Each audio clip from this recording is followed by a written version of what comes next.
भुजा के विचार से त्रिभुज 3 प्रकार के होते हैं। हम तीनों को अब एक एक करके विस्तार करेंगे और कोण के प्रकार से भी त्रिभुज 3 प्रकार के, उन तीनों को भी विस्तार करेंगे।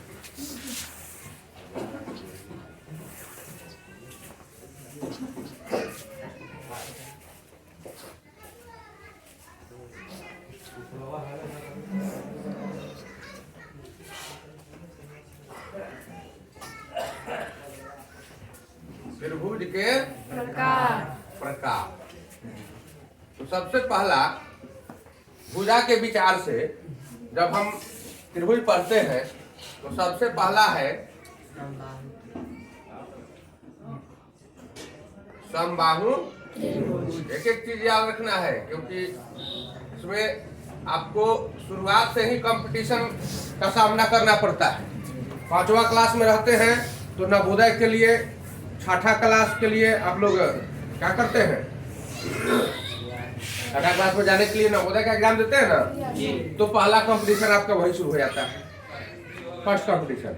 उसके बाद राष्ट्रीय मेधा छात्रवृत्ति परीक्षा जो होता है वो कंपटीशन आपका शुरू हो जाता है। 10th में जाते हैं तो एक तरफ मैट्रिक की तैयारी करते हैं, परीक्षा देने जाते हैं, और साथ साथ पॉलिटेक्निक और ITI की परीक्षा देनी पड़ती है। तो आपका कंपटीशन शुरू हो गया। 5वें से आपका कंपटीशन सिर्फ नवोदय ही नहीं, नेतरहाट, सैनिक स्कूल, सिमुलतला, सबके लिए देना पड़ता है कंपटीशन। तो जब प्रतियोगिता शुरू हो गया तो आपको अब उसी तरीका से तैयारी करना है, अपने माइंड को उसी तरह से सेटअप लगाना पड़ेगा। अगर अभी से हम सेटअप नहीं करेंगे तो आगे चलकर क्या होगा, आगे चलकर किसी भी कंपटीशन में कठिनाई महसूस होगी। हमको उसके लायक अपने आप को तैयार कर लेना है, अभी से तैयारी करना है, अभी से नहीं, 5वें से ही तैयारी करना।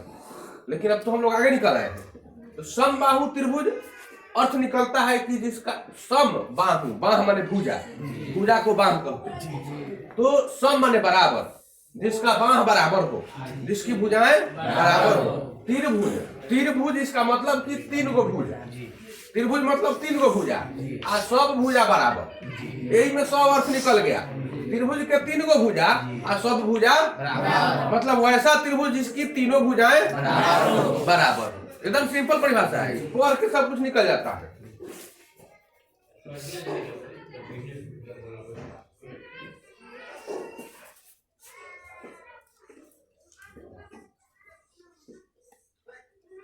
जिस त्रिभुज की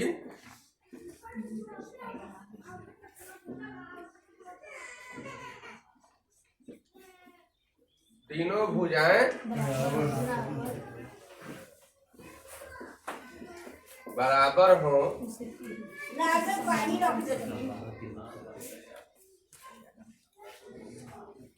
उसे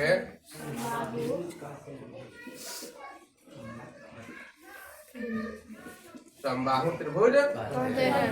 जिस त्रिभुज की तीनों भुजाएं बराबर हो उसे समबाहु त्रिभुज कहते हैं।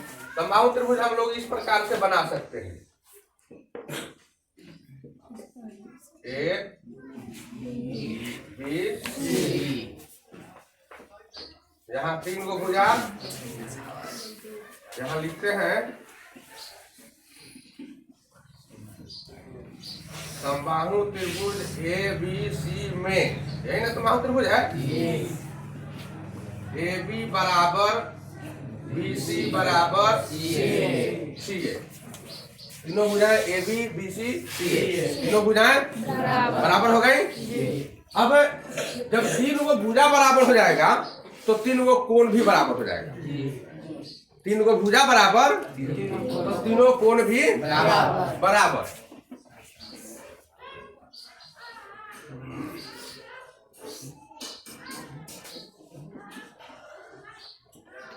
समबाहु त्रिभुज के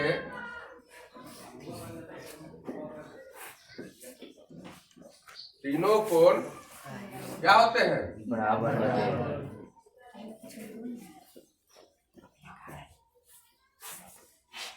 बराबर होते हैं। प्रत्येक कोण जब बराबर हो जाएगा तो कोई डिग्री का होगा जी, तीनों मिला के कै डिग्री? ये तीनों कोण जोड़ेंगे तो 180। अब तीनों बराबर है तो कै डिग्री का होगा? कंफर्म है? प्रत्येक कोण 60 डिग्री का होता है। किसका? इसका प्रत्येक कोण पर रहे संभावित त्रिभुज, तो दूसरा के थोड़े होगा। संभावित त्रिभुज कितना होगा? तो संभावित त्रिभुज का प्रत्येक कोण 60 डिग्री का होता है। कंफर्म? दूसरी बात कंफर्म, इसकी तीनों भुजाएं बराबर और इसके तीनों कोण बराबर। क्लियर? अब प्रत्येक कोण क्या डिग्री का? कहीं कुछ करने की जरूरत नहीं। जैसे ही कोई पूछे संभावित त्रिभुज का कोण या कहीं संबाहु त्रिभुज बना हुआ हो और साबित करना हो तो इतना बात ध्यान रखिएगा कि संबाहु त्रिभुज है इसलिए कोण का डिग्री का होगा? एकदम 60 डिग्री का होगा, निश्चित रूप से 60 डिग्री का होगा।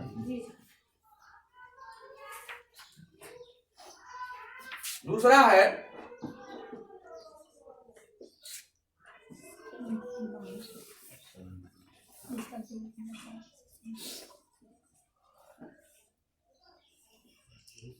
समद्विबाहु त्रिभुज। समद्विबाहु त्रिभुज इसके नाम से ही स्पष्ट है।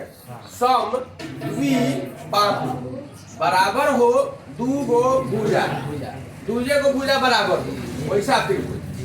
तो क्या लिखेंगे इसकी परिभाषा में?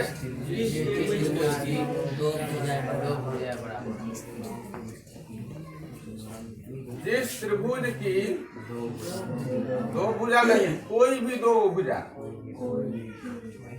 कोई भी दो भुजा, सीधे दो भुजा लिख देंगे तब पता नहीं चलेगा कि दो भुजा कौन, पता चलेगा।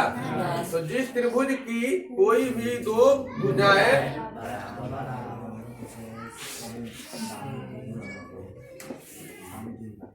बराबर हो, माप में नापने से बराबर हो, वजन में नहीं बराबर हो। वजन होता है क्या त्रिभुज का? नहीं।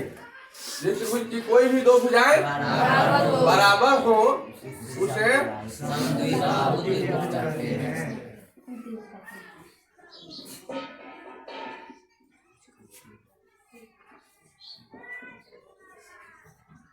समद्विबाहु त्रिभुज कहते हैं। आइए हम लोग एक समद्विबाहु त्रिभुज बना लेते हैं।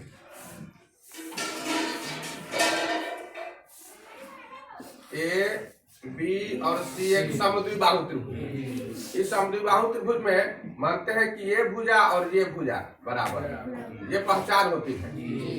ये भुजा बराबर है और इस त्रिभुज में ये तीनों भुजा को हम लोग ऐसे कर सकते थे, मतलब तीनों बराबर। ये चिन्ह बनाया गया है विशेष, मतलब जिस पर इस पर ऐसा चिन्ह होगा वो बराबर होगा। तो इसमें कौन कौन सी भुजा बराबर है?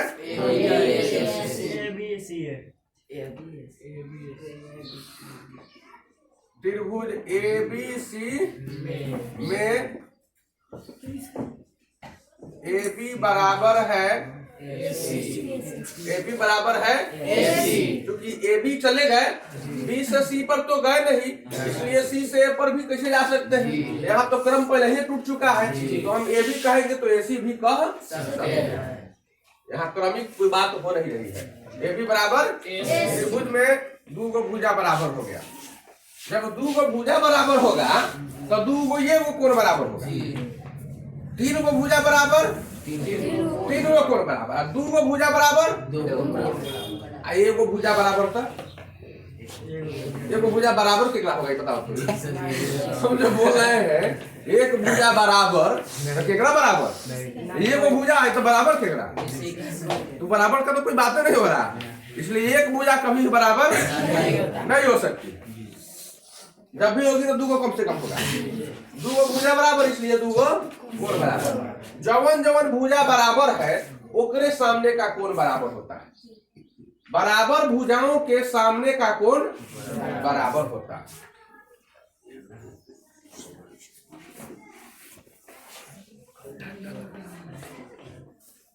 बराबर भुजाओं के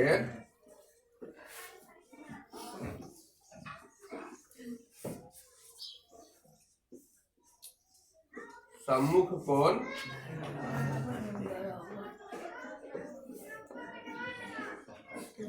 बराबर होते हैं। जब बराबर भुजा के सम्मुख कोण बराबर होगा, इसलिए बता दो AB के सामने कौन कौन है? AB के सामने कौन कौन है? ये कौन है? इस कोण का नाम अकेला है। यहाँ पर दूसरा कोण नहीं बन रहा है, नहीं इधर में नहीं इधर में, कहीं नहीं। तो C भी लिख सकते हैं उस परिस्थिति में जब मात्र वहां सिंगल कोण बन रहा हो। अकेला कोण बनता है तो C लिख सकते हैं, लेकिन जैसे ही कोई दूसरा चीज हो जाए तब वहां C लिखिएगा तो इधर हो जाएगा, किधर हो जाएगा, तब वहां जुड़ा जाएगा मामला। अभी आप C लिख सकते हैं, या ACB लिख सकते हैं, या फिर BCA लिख सकते हैं। अभी यहाँ तीनों में कोई एक चीज लिख सकते हैं। तो AB बराबर है AC के, इसलिए यहाँ पर C लिखिए या फिर ACB लिख दीजिए। बराबर AC के सामने कौन सा कौन है? यही ना है, देखो AC भुजा है एक सामने, उधर से ताकने पर कौन है? यही। इसका नाम क्या रखाएगा? बराबर भुजाओं के सम्मुख कोण बराबर होते हैं। एकदम फाइनल है, एकदम फाइनल है। बराबर भुजाओं के सम्मुख कोण बराबर होते हैं। इसके बाद तीसरा पढ़ना है हम लोगों को विषम बाहु त्रिभुज, है ना?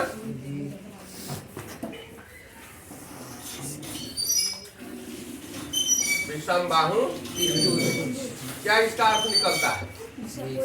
विषम कोई भी सम नहीं हो, कोई भी भुजा बराबर नहीं हो, वैसा त्रिभुज।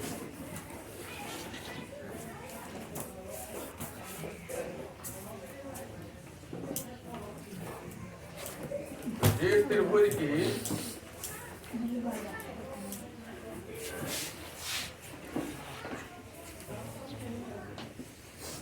कोई भी भुजा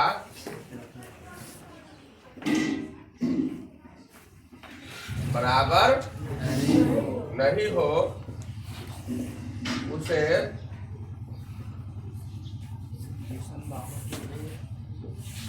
विषम बाहु त्रिभुज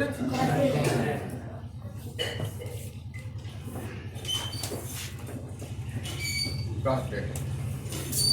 एक भी भुजा बराबर नहीं हो, तो जब भुजा बराबर नहीं होगा तो कोण बराबर होगा? नहीं। जो भुजा बराबर होता है उसके सामने का कोण बराबर होता है, या तो भुज में बराबर नहीं तो सामने का कोण बराबर होगा क्या? नहीं। गौर से देखो तो एक भी भुजा बराबर आपको दिखाई पड़ रहा है? नहीं बराबर लग रहा है। त्रिभुज ABC में AB not equal to BC not equal to CA। कोई भी भुजा बराबर नहीं है, अतः यह विषम बाहु त्रिभुज है। अब हम लोग कोण के विचार से चलते हैं। अब पढ़ेंगे कोण के विचार से। त्रिभुज कितने प्रकार के होते हैं? कौन कौन? समकोण त्रिभुज, अधिकोण त्रिभुज और निम्न कोण त्रिभुज।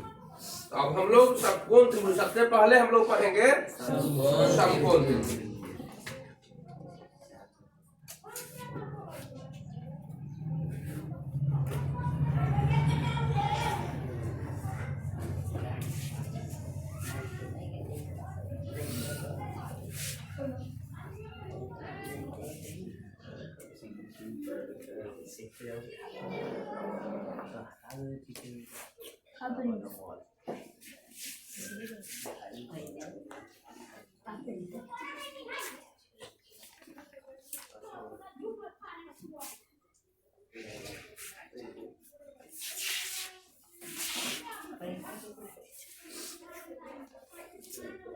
फिर हम लोग खर्चे में चल रहे हैं, वो भी पहला ही है उस आधार पर।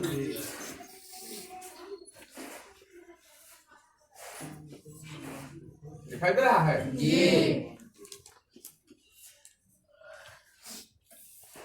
समकोण, समकोण का मतलब इसका सब कोण बराबर हो जी, तब तो समबाहु त्रिभुज हो जाएगा ना। समकोण, यहाँ समकोण का मतलब कि बराबर कोण नहीं, त्रिभुज का बराबर कोण नहीं, समकोण का मतलब एगो कोण कम से कम 90 डिग्री। वैसा त्रिभुज जिसका कोई भी एगो कोण, कम से कम की बात नहीं करेंगे, तो अधिक से अधिक दो कोण 90 डिग्री नहीं होता है किसी का। जब दुइये को कोण 90-90 हो जाएगा तो दुइये को कोण मिलकर का डिग्री पूरा देगा, तो तीसरा कोण कितना होगा? जीरो होगा तो त्रिभुज बनेगा नहीं हो सकता है। इसलिए कम से कम एगो कोण नहीं, जिस त्रिभुज का एक कोण 90 डिग्री का हो, कम से कम वाला भाषा वहां प्रयोग नहीं करेंगे हम।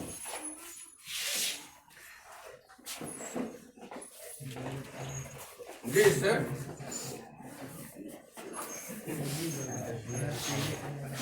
त्रिभुज का एक कोण 90 डिग्री का हो, उसे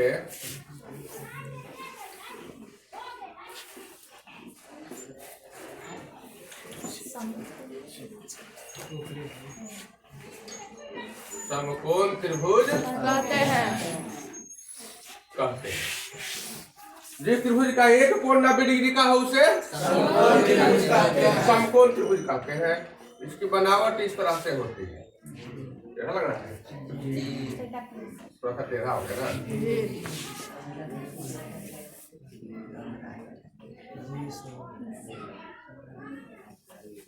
टेढ़ा हो गया,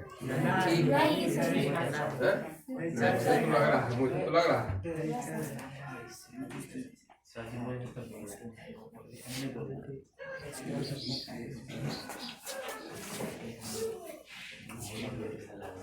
ये त्रिभुज है ए बी सी, इसका यह कोण समकोण है, ये समकोण का संकेत होता है। त्रिभुज का एक कोण समकोण है।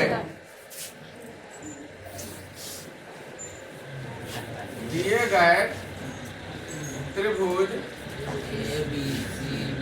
ABC में कोण ABC बराबर का डिग्री, या कोण B भी कह सकते हैं,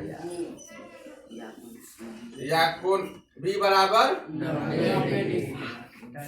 C भी 90 हो जाएगा, C 90 हो जाएगा, 90 होगा, अभी नहीं होगा। एक कोण 90 होना चाहिए। इस त्रिभुज का एक कोण 90 हो गया, इसलिए समकोण त्रिभुज हो गया। बाकी जो कोण है कितना कितनी डिग्री का होगा? 45 डिग्री का होगा। मैं लिखा है भी हो सकता है, 37 नहीं हो सकता है, 40-50 नहीं हो सकता है, 70-20 नहीं हो सकता है। कैसे कह देंगे कि दोनों 45 का है? वही लिखा है कि बराबर बराबर कोण है, कैसे बोल देंगे इस बात को? जब ये वो 90 हो गया तो बाकी कोण जितना भी हो उससे हमको कोई मतलब नहीं है।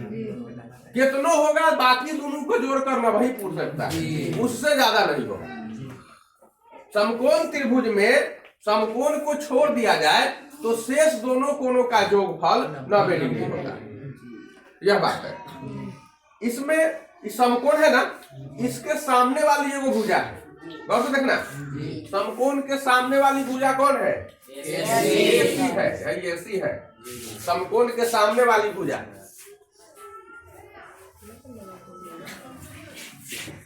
समकोण के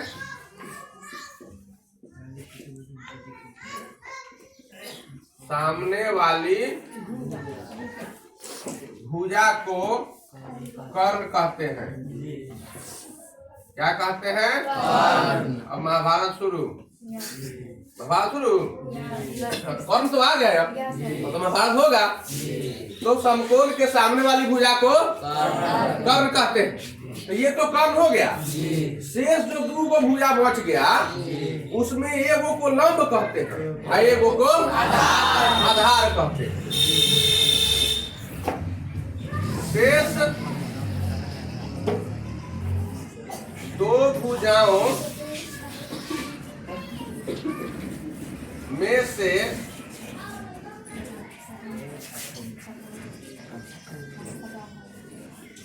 एक को लंब तथा दूसरे को आधार कहते हैं। आधार कहते हैं। अब पूछिएगा कि किसको लंब कहते हैं सर और किसको आधार कहते हैं। तो जब यह हम लोग ज्यामिति पढ़ रहे हैं तो इसमें त्रिकोणमिति पढ़ने लगेंगे, तब वहां पर लंब और आधार की परिभाषा साफ साफ हो जाएगी।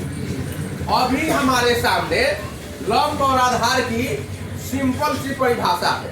जो खड़ा रहे उसको लंब कहते हैं और सुतल रहे उसको आधार कहते हैं। खड़ा रहता है उसको लंब, सुतल रहता है उसको आधार। पहचानिए कौन है से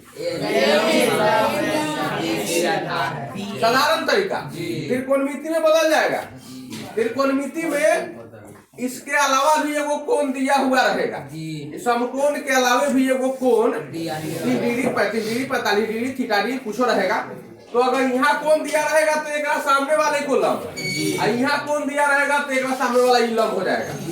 वहां पर दोनों में किसी को भी लंब कह सकते हैं त्रिकोणमिति की परिभाषा के अनुसार। लेकिन अभी हम लोग त्रिकोणमिति नहीं चल रहे हैं, अभी हम लोग साधारण तौर पे पढ़ रहे हैं। यहाँ पर खड़ा रहता है उसको लंब और सुतल रहता है उसको आधार।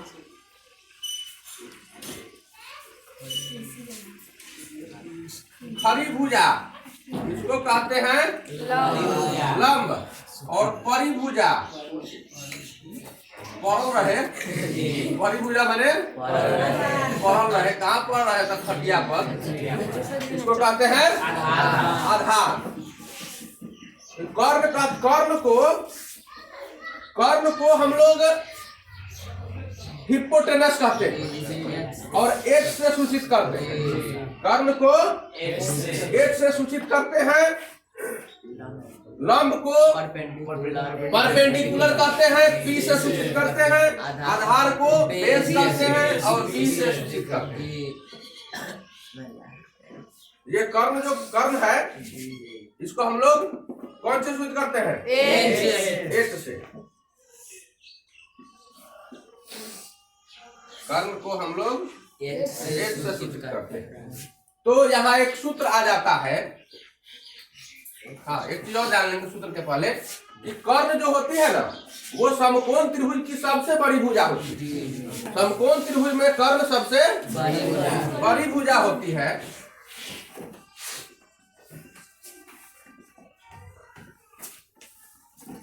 समकोण त्रिभुज में जल्दी मिटाना है, जल्दी बंद करना है। सबसे बड़ी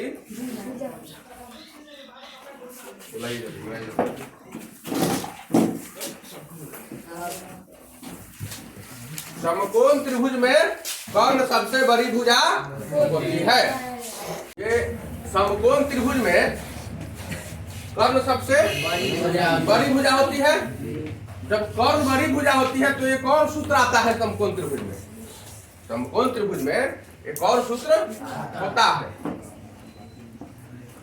कर्ण लंब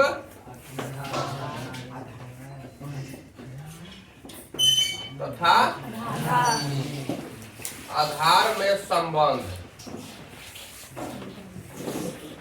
अब चूंकि यह एक नई बनावट है, समकोण है, अब नियमित इसका आकार आ गया, इसलिए अब लंब आधार और कर्ण में एक संबंध होता है। यहाँ कर्ण है तो इसको एक से सूचित करेंगे। परिभुजा खड़ी भुजा है, खड़ी भुजा लंब है परपेंडिकुलर, और परिभुजा आधार है, इसको हम लोग बेस बी से सूचित करते हैं। तो यहाँ संबंध क्या होता है? यहाँ कर्ण का वर्ग लंब के वर्ग और आधार के वर्ग के योगफल के बराबर होता है। अर्थात कर्ण स्क्वायर बराबर लंब स्क्वायर जोड़ आधार स्क्वायर। यहाँ एक फॉर्मूला बनता है, कर्ण स्क्वायर बराबर लंब स्क्वायर जोड़। और इस सूत्र के आधार पर आप तीनों में से कोई भी निकाल सकते हैं। मतलब अगर कर्ण नहीं मालूम हो, लंब आधार मालूम हो तो कर्ण निकाल सकते हैं। कर्ण और लंब मालूम हो तो आधार निकाल सकते हैं।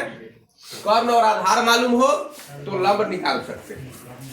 इसको संकेत में या शॉर्ट में लिख सकते हैं एच स्क्वायर बराबर बी स्क्वायर जोड़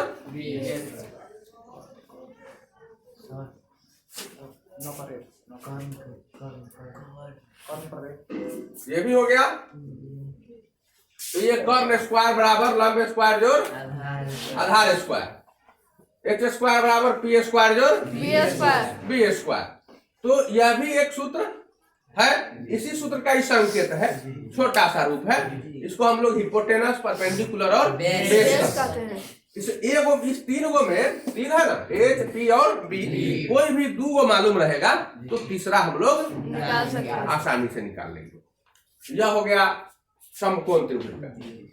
इसमें इसको हम लोग साबित करेंगे, कर्ण का वर्ग अन्य दो भुजाओं के वर्गों के योगफल के बराबर होता है।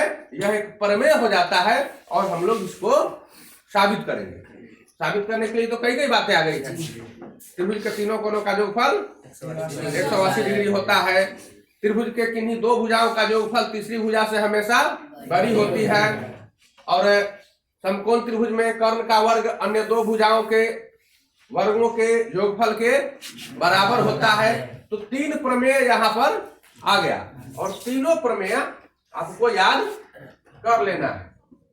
तीनों प्रमेय साबित हम लोग करेंगे, लेकिन ये क्वेश्चन जो बनता है, इस क्वेश्चन को यही होता है, प्रमेय तो साबित किया जाता है, लेकिन साबित करने के बाद तो परिणाम वही निकलता है, प्रतिफल। तो प्रतिफल तो हम लोगों को याद रहना चाहिए।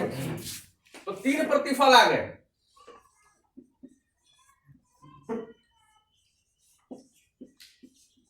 त्रिभुज के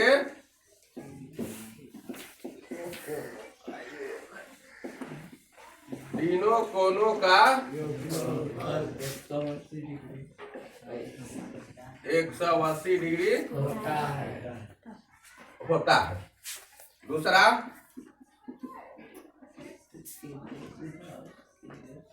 त्रिभुज के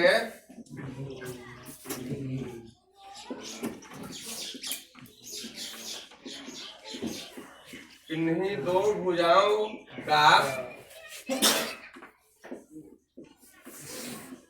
योगफल हमेशा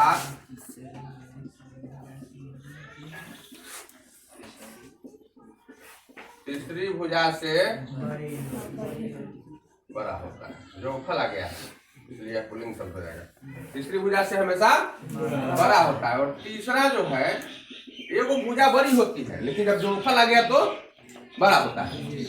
तीसरा है कि समकोण त्रिभुज में कर्ण का वर्ग समकोण त्रिभुज में कर्ण का वर्ग अन्य दो भुजाओं के वर्गों के योगफल के बराबर होता है। ये तीनों साबित करेंगे, नोट करके रखिएगा। इस तीनों को साबित करेंगे। ऑक्सीलेगर लड़का था कुछ साल पहले, बड़ा ऑक्सीलेगर लड़का था। नक्शा में 3 चिन्ह पार दिया, तो जगह नहीं है तो हम उसको बना रहे थे, मिटा रहे थे। तुम लोग उसको पार के बराबर कर दिया। अकील एकदम बराबर था, नकल कर लिया। नकल करने के लिए अकल चाहिए, शकल की जरूरत नहीं होती है। 5-7 को लड़का जब था तो मैट्रिक की परीक्षा पर गई, चला शहर में रूम खोजने। सब एक के साथ जोड़ी था, 5-6 को दोस्त सब रूम खोजने गया। तो गली मोहल्ला में जाकर रूम खोजता था, सेंटर के अगल बगल में। तो पूछता था कि भाई साहब आपके यहाँ रूम खाली है, तो क्या करना है? परीक्षा देना है, रहेंगे 5-6 दिन। ना हमारे यहाँ रूम खाली उली नहीं है, लड़का सब हम लोग रूम नहीं देते हैं, फैमिलियर रूम है, इसमें सब लोग रहता है घर में। थोड़ा आगे बढ़ा, दूसरे रूम में गया, फिर पूछ रहा है भाई साहब आपके यहाँ रूम खाली है, क्या करना है? तो 5-6 दिन रहना है, परीक्षा देना है ना। मेरे यहाँ तो पत्नी है, बच्चा है, बेटी है, ये है, वो है, रिश्तेदार है, बहुत बात कह के लोग रूम को नहीं देता। मतलब बच्चा सबको रूम नहीं मिलता है कहीं। अगला गया, दूसरा गया, तीसरा गया, चौथा गया, पांचवा गया, परेशान हो गया सर। कहा कि सब जगह पूछते हैं कि रूम खाली है भाई साहब, फिर रूम उगली रहता है, कहता है कि नो मेरे घर में तो पत्नी है, बेटी है, सब कुछ है, इसलिए हम आपको रूम नहीं दे सकते।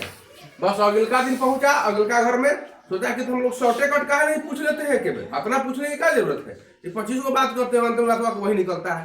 पूछ रहा है भाई साहब आपके घर में पत्नी है? नहीं 5-6 दिन रहना है हमको। उसके बाद डांडा उठाया अपना बार का नकल उकल मत कर, नकल तो किराया ही हो जाता है। इधर आ रहे थे समकोण तो हो गया था, अब दूसरा क्या था बाकी? अधिकोण त्रिभुज। अधिकोण त्रिभुज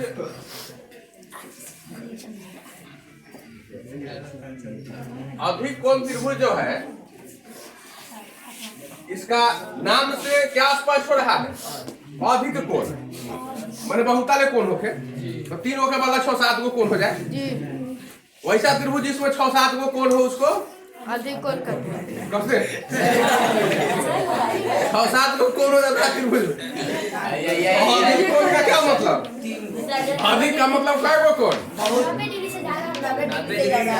अधिक का मतलब 6-7 गो कोण नहीं, त्रिभुज में तो 3 गो कोण में होगा 3 गो कोण। अधिक कोण का मतलब कि 90 से अधिक हो।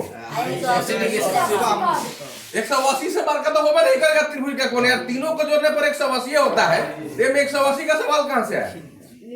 त्रिभुज के तीनों कोणों का जोगफल 180, इसलिए 180 का इसमें कोई सवाल नहीं है। इधर लिखेंगे वैसा त्रिभुज,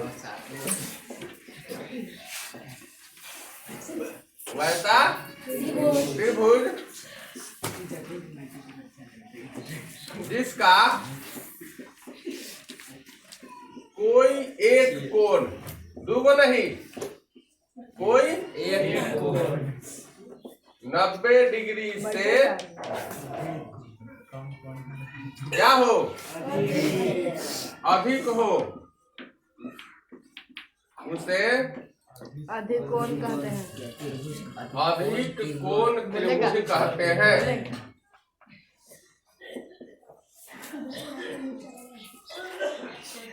उसे अधिक कोण त्रिभुज कहते हैं। इसकी बनावट इस तरह से होती है, इधर देखो गौर से, A B C, इसका ये जो कोण है B, दिखाई दे रहा है ना, सीधा खड़ा होता तो 90 का होता, इधर से झुक गया घड़ी के सुई के विपरीत दिशा में, मतलब कोण बढ़ गया, बढ़ा ना, तो लिखेंगे त्रिभुज ABC में कोण ABC, इसका नाम क्या रखेंगे? ABC। बड़ा है कै डिग्री से?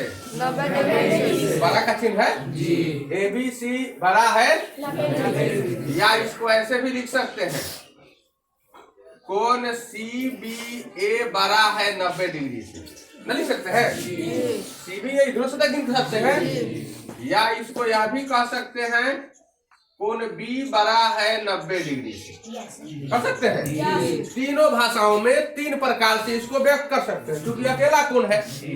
अगर इधर से दूसरा कोई कोण हो जाता, इधर कोई कोण खींच देते, D हो जाता, क्या यहाँ पर B कह सकते थे? तब नहीं था। B मतलब इधर वाला कि इधर वाला? इधर वाला कोण अधिक कोण है, और इधर वाला कोण क्या है? भाई देखो तो भाई न्यून कोण हो जाएगा। अरे ये सीधी रेखा है, कौन रेखा है? सीधी रेखा का कोण क्या डिग्री? 180 डिग्री। सरल रेखा का कोण क्या डिग्री? 180। मतलब ये और ये दोनों जोड़ने पर 180 डिग्री। तो जब दोनों जोड़ पर 180 डिग्री और एक हो जाए 90 से ज्यादा, तो दूसरा का कितना होगा? 90 से कम नहीं होगा। दोनों बराबर होता तो 90-90 होता, एक 90 से ज्यादा हो गया। 180 रुपये है हमारे पॉकेट में, यहाँ 180 रुपए की बात है ना, 180 डिग्री की बात है, 180 रुपए मेरे पॉकेट में है, एक बार 90 रुपए से ज्यादा ले लिया, तो एक बटा कितना मिलेगा? 90 से कम होगा। जब इधर वाला 90 से अधिक हो गया तो इधर वाला कितना होगा? तो यहाँ दो तरह के कोण बन गए बी पर, एक अधिक कोण, दूसरा। हम बात करते हैं अधिक कोण त्रिभुज की। अगर यहाँ पर बी लिखते हैं अकेले तो गड़बड़ हो जाएगा बात। इसलिए ऐसी स्थिति में जहाँ एक से अधिक कोण बनते हैं तब हम सिंगल नाम से इसको नहीं पुकार सकते हैं। लेकिन जहाँ अभी कुछ नहीं है, अभी यहाँ पर कुछ नहीं है, अब तो यहाँ बी कह सकते हैं हम लोग, बी कह सकते हैं, एक कोण बनता है, इसलिए यहाँ पर एगो से काम चल सकता है। कोण भी 90 डिग्री होता है। तीसरा इसमें बजा रहा है आपको न्यून कोण त्रिभुज। अच्छा, इसको कम कोण त्रिभुज नहीं कह सकते? नहीं, ना कहेंगे तो कम कोण त्रिभुज ना हो जाएगा। तो जब अधिक रहेगा तो अधिक कोण त्रिभुज कह सकते हैं, 90 डिग्री से कम रहेगा तो उसको कम कोण त्रिभुज ना कहेंगे। न्यू मतलब भी तो कम होता है और कम मतलब भी तो कम होता है, तो कम कोण त्रिभुज कह देंगे। नया नाम नहीं हो सकता, ये बोले क्या 4 गो नाम हो सकता है, इंटू पिंटू सिंटू सब नाम हो सकता है, ठीक है उड़ा के दादा एक नाम ना हो सकता है, ना हो सकता है। न्यून कोण त्रिभुज की परिभाषा है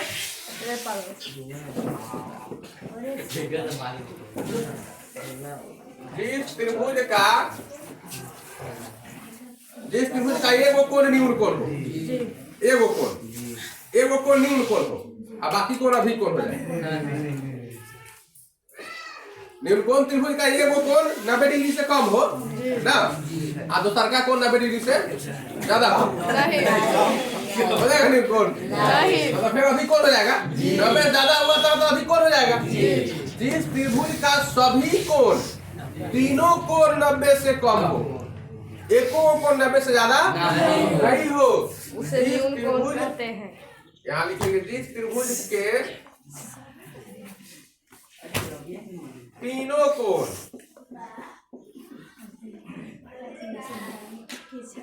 90 डिग्री से कम हो, उन्हें क्या करते हैं? न्यून कोण त्रिभुज कहते हैं। जिस त्रिभुज के सभी तीनों कोण, तीनों तो सब होवे करता, सभी तीनों कोण 90 डिग्री से कम, उन्हें न्यून कोण त्रिभुज कहते हैं। देखिए तो गौर से, इसमें सब कोण 90 से कम बुझा रहा है, ए बी सी। अच्छा, यहाँ पर यहाँ पर तो अकेले अकेले कोण बन रहा है, इसलिए हम लिख सकते हैं यहाँ पर त्रिभुज ए बी सी में कोण ए बी सी कौन कौन हुआ? बी कौन हुआ? ये जो है ये छोटा हो जाएगा 90 डिग्री, ये 90 डिग्री से बड़ा, सब कोण 90 से छोटा, ये कोण भी 90 से, या इसे लिख सकते हैं कोण बी छोटा। देखो कोण में ए में क्या फर्क है, गौर से देखना। इसमें है कि ये भी तिरछा है और ये भी तिरछा है, और इसमें ये तिरछा है, ये सीधा। कोण और बड़ा छोटा का चिन्ह में फर्क यही है कि कोण में नीचे वाला जो होता है वो सीधा होता है, और बड़ा छोटा का चिन्ह में ये दोनों तिरछा होता है। इस कोण को ले लिया हमने, इसको भी लीजिए, कोण बी सी ए छोटा 90 डिग्री, या कोण सी छोटा 90 डिग्री हो गया। अब उसको लीजिए, ए वाला को सी ए बी छोटा 90 डिग्री, या कोण ए छोटा 90 डिग्री। देखिए बड़ा छोटा बराबर, तीन वो चिन्ह को देखिए कितना गौर से दिया गया। ये क्या है? देखो गौर से, दोनों मुंह की दूरी बराबर है। ई मुंह है, ई मुंह है ना जी, इसकी दूरी उतने या इसकी दूरी उतने, मतलब एना दोनों तरफ क्या है? बराबर है, इसका ये मतलब हुआ। और ऐसे का क्या मतलब हुआ?